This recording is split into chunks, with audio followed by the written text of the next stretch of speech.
Dhul-Hijjah, ano ba ito? At ano ang mga mabubuting biyaya ang napapaloob dito?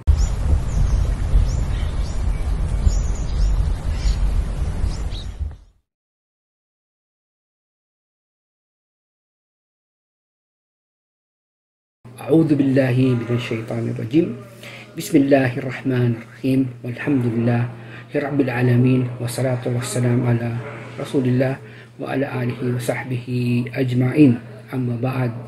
Assalamualaikum warahmatullahi ta'ala wabarakatuh. Binabati ko po ang lahat ng aking mga kapatid sa buong mundo ng mapayapa at mabiyayang araw, gabi, hapon sa inyong lahat. At of course, ang ating mga kapatid, mga kaibigan, mga karealidad na patuloy na sumusuporta sa ating channel ay binabati rin po natin ng magandang umaga, hapon, at gabi sa inyong lahat. Maraming salamat po sa inyong patuloy na pagsuporta. Alhamdulillah, purihin si Allah subhanahu wa ta'ala sapagkat binigyan na naman po ako ng pagkakataon na makapag-share sa inyo ng tungkol sa Islam. At ang share ko po ngayon sa inyo ay tungkol po sa Dhul-Hijjah. Ano po ba itong Dhul-Hijjah nito? Ang Dhul-Hijjah ay ika-12 buwan ng Hijri calendar. Katumbas po ito sa Gregorian calendar, kumbaga ay December. Katulad din po ng December ay ika-12 po ito. So ano po ba ang nandito sa Dhul-Hijjah nito? Naiulat sa hadith ng Propeta Muhammad sallallahu alaihi wasallam na sinabi na wala nang higit pang mga gawaing mabubuti maliban sa unang 10 araw ng Dhul-Hijjah. At of course, ang pinaka mabuting mga gabi ay ang last 10 nights of Ramadan. Sinabi po ni Allah subhanahu wa ta'ala sa kanyang mga lahating Quran, A'udhu billahi minasyaitanir rajim, wal fajr, wal layalin ashar, wal shaf'i wal watar, wal layli idha yas. At tinanong ang Propeta Muhammad sallallahu alaihi wasallam kung mainam pa ba ito kaysa sa jihad, ya Rasulullah? Ang sabi ng Propeta Muhammad sallallahu alaihi wasallam ay oo, mas higit pa sa jihad. Kung maliban na kung ang taong ng jihad sa pangalan ni Allah subhanahu wa ta'ala ay binuhos niya ang kanyang mga kayamanan sa pagjihad at hindi na nakabalik. At alhamdulillah, marami pong mga bagay na nandito po sa Dhul-Hijjah, kaya naman po ay hindi dapat po sinasayang ng isang Muslim at wala pong dahilan para sayangin ng isang Muslim ang 10 araw na ito. At ang mga gawain na ginagawa dito ay ang mga sumusunod. Unahin po natin ang pagdidikir o pag-aalala kay Allah subhanahu wa ta'ala, pagtatakbir at pagtatahalil or pagtatahmid. Ito pong dikir na ito ay binabanggit ng mga Muslim sa ganitong mga kataga.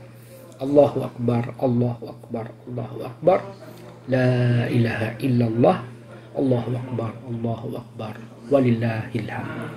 Si Allah ay napakadakila, si Allah ay napakadakila, si Allah ay napakadakila. Walang ibang Diyos maliban sa Kanya. Si Allah ay napakadakila, si Allah ay napakadakila. Ang lahat ng papuri ay para lamang kay Allah. At of course, ang mga takbir na ito ay ginagawa sa layunin na itaas at dakilain, luwalhatiin, purihin at sambahin si Allah subhanahu wa ta'ala.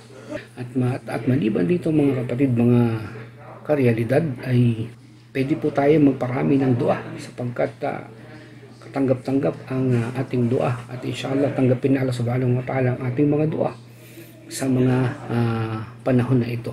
At of course, maaari po din tayong magparami ng pag-aaral ng Quran, pagbabasa ng Quran at pagdinilay-nilay sa mga mensahe at aral nito. Maaari po din natin ituro ito at inshallah magkamit po tayo ng malaking biyaya sa pagbabasa ng Quran. At of course, lagi po nating sinasabi at pinapaalala ang aking sarili, una, at pati na kayo, yung pagbibigay ng kawang gawa, yung pagsasadaka, yung pagcha-charity, lalong-lalo na po sa mga hikahos, sa mga nagugutom at sa mga may mga problema. Kung pwede po natin silang tulungan at bigyan ng mga makakain, ay gawin po natin. At inshallah, si Allah subhanahu wa ta'ala na po ang bahala sa atin, at di natin po alam kung ano po ang malaking biyaya ang naghihintay sa atin sa pagbibigay natin ng sadaka, ng tulong at ng charity sa kanila. Pwede po tayong magsagawa, paramihin natin ang ating pagdarasal sa gabi. Ito po yung tinatawag na Qiyamul Layl o ang mga sala sa gabi. At inshallah, tayo po ay magdua kay Allah subhanahu wa ta'ala. Hiligin po natin ang ating mga gustong mga bagay na mangyari at magkaroon. Inshallah, tanggapin Allah subhanahu wa ta'ala ang ating mga dua sa ating mga habang tayo ay nagsasala ng Qiyamul Layl. At of course, hindi po mawawala sa ating listahan ang gawain ng pag-aayuno. Nagfa-fasting po ang mga Muslim sa loob ng 9 na araw. Kung kakayanin ay mainam po ito na gawin. Subalit, kung di naman kaya ay wag na wag po nating kakalimutan na mag-fasting sa araw ng Arafah, na kung saan naiipon lahat ang mga dua na katanggap-tanggap kay Allah subhanahu wa ta'ala. At tayo ay bilang Muslim, tayo ay naghahangad at maasa, buo ang ating pag-asa na tutugunin ito ni Allah subhanahu wa ta'ala. At of course, meron po tayong ginagawa na ito rin po ang mainam na panahon para tayo ay magbalik loob kay Allah subhanahu wa ta'ala.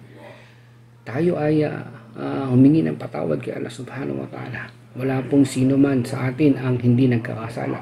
Kaya naman, mainam po sa isang Muslim, sa isang tao, ang nagbabalik loob kay Allah subhanahu wa ta'ala. At aasa po tayo na patatawarin tayo ni Allah subhanahu wa ta'ala, nang sa ganun ay manumbalik ang ating pagsamba at pagpupuri kay Allah subhanahu wa ta'ala.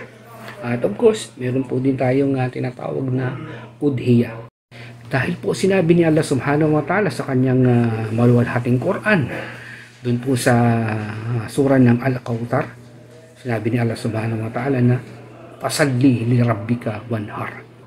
At inshallah, ano po itong udhiya to? Ito po yung pagkakatay, ito po yung pag-aalay ng hayop mula sa bahimatul an'am, yung mga nabanggit na mga hayop na pwedeng katayin sa araw ng Adha o sa araw ng Eid, at sa mga sumunod nitong mga 3 araw, yung araw ng Tashrik. So sa araw na ito, sa mga panahon na ito, sa mga oras na ito ay mag-aalay po tayo para kay Allah subhanahu wa ta'ala. Bagamat hindi makakarating kay Allah subhanahu wa ta'ala, hindi kailangan ni Allah subhanahu wa ta'ala ang mga dugo, laman ng mga hayop na ating kakatayin, subalit ang ating pagsunod bilang isang Muslim, ang ating righteousness bilang isang Muslim ay nakapaloob dito, at iyon po ang tinitingnan ni Allah subhanahu wa ta'ala.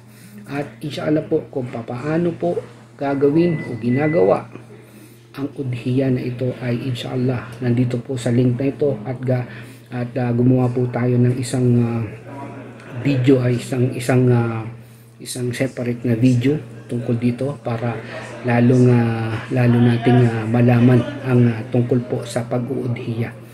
At of course, ang pinakamasaya at pinakamaligayang tagpo sa araw ng Dhul-Hijjah ay ito pong Eid al-Adha. At sa Eid al-Adha nito, ito po ay pagdiriwang ng mga Muslim.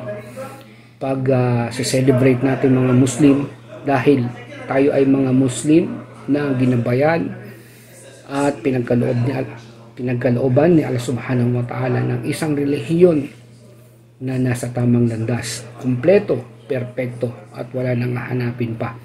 At bilang isang pag-aalala sa ginawang pagsasakripisyo ni Propeta Ibrahim, o pag-aalay ni Propeta Ibrahim, o bilang pagsunod niya kay Allah subhanahu wa ta'ala nung siya iutusan na ialay ang ang kanyang anak ni Ismail ay ito po yung kino-commemorate po natin sa araw ng Eid al-Adha. At of course, ang Eid al-Adha po ay nangangahulugang pagdiriwang ng mga Muslim na may kinalaman sa pag-hajj, sa taunang hajj na ginagawa ng mga Muslim doon sa Makkah. At of course, yung mga hindi nandun sa Makkah o hindi nag-hajj ay sa araw po ng Arafah ay sila po ay nagpa-fasting, nag-aayuno bilang pagsunod at pagtupad sa ginawa ng ating mahal na Propeta Muhammad sallallahu alaihi wasallam. Ano pa ang mga kainam-inam at magagandang gawain tungkol po sa araw ng Dhul-Hijjah ay pwede po tayo mag-umrah at mag-hajj.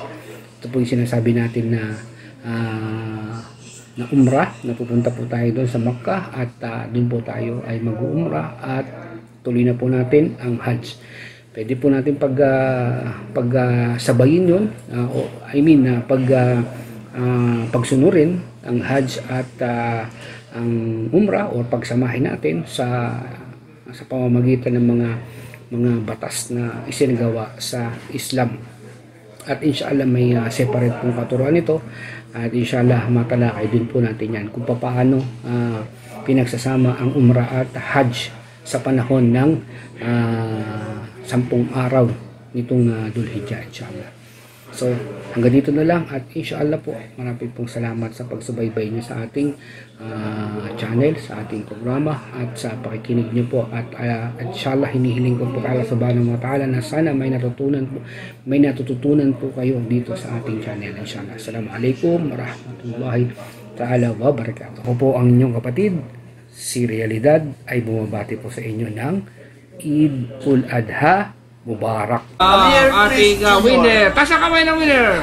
Akbar! Mashallah. 100. Dito mo sabihin ko, nakati lang pa. Tayo sila lang pa. Kaya pala. Oo.